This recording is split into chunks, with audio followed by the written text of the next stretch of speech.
இலங்கை கடற்படையால் சிறைபிடிக்கப்பட்டு 8 நாட்களாக சிறையில் இருக்கும் காரைக்கால் மீனவர்களை மத்திய மாநில அரசுகள் மீட்கவில்லை என்று கண்டனம் தெரிவித்து ஆர்ப்பாட்டம் நடைபெற்றது.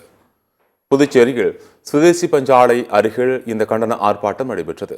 இந்த ஆர்ப்பாட்டத்தில் இலங்கை கடற்படையால் சிறைபிடிக்கப்பட்டு 8 நாட்களாக சிறையில் இருக்கும் காரைக்கால் மீனவர்களை மீட்க மத்திய மாநில அரசுகள் நடவடிக்கை எடுக்கவில்லை என அவர்கள் முழக்கமிட்டனர். தமிழக மீனவர் விடுதலை வேங்கைகள் நிறுவனர் மங்கைய செல்வன் தலைமையில் 100க்கும் மேற்பட்டோர் கலந்து கொண்டு கண்டன கோஷங்களை எழுப்பினர். தமிழ்நாடு இந்தியாவில் தான் இருக்கிறது. தமிழ்நாட்டு மீனவர்களும் இந்திய குடிமக்கள், தமிழ்நாடும் இந்தியாவினுடைய ஒரு பகுதியாக தொடர்ந்து இருக்க வேண்டுமானால் நாங்கள் இந்திய அரசுக்கு எச்சரிக்கை செய்கிறோம்.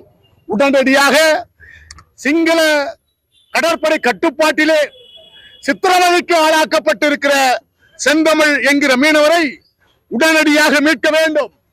அதை போல கைது செய்யப்பட்டிருக்கிற, குண்டடிபட்டிருக்கிற, காயம்பட்டிருக்கிற, சித்திரவதையால் தாக்கப்பட்டு உடல் நலிந்து கிடக்கிற அந்த 13 மீனவர்களையும் உடனடியாக இந்தியாவிற்கு மீட்டு வர வேண்டும். எல்லாருமே வர்றாங்க, சொல்றாங்க தான். அதுக்கு ஒரு தீர்வு எங்களுக்கு தெரியல.